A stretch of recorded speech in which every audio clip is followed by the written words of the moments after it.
90% লোক এই ৩টে skin care mistake করে, যেটা আমিও করতাম। তাই আমার স্কিনে কোনো ইমপ্রুভমেন্ট হচ্ছিল না। নাম্বার 1, বেশি এক্সফোলিয়েশন।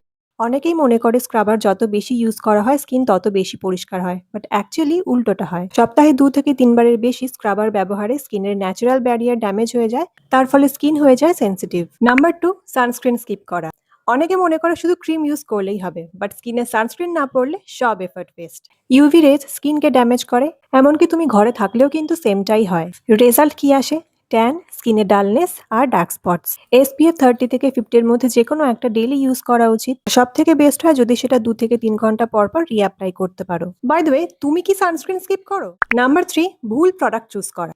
নিজের স্কিন টাইপ না বুঝে যে কোনো প্রোডাক্টস একদম ইউজ করো না। অয়েলি স্কিনে হেভি ক্রিম অ্যাভয়েড করো, এতে পোর্স ব্লক হয়ে যায়। ড্রাই স্কিনে যে কোনো হার্শ ফেস ওয়াশ ইউজ করলে স্কিন আরো ড্রাই হয়ে যায়। এর বদলে যে কোনো মাইল্ড ফেস ওয়াশ ব্যবহার করতে পারো। অয়েলি স্কিনের জন্য সবসময় light weight jail based moisturiser ব্যবহার করো, আর ড্রাই স্কিনের জন্য যে কোনো হেভি ময়শ্চারাইজার। এই 3টে মিস্টেকের মধ্যে তুমি কোনটা করো? ঝটপট কমেন্টে জানাও।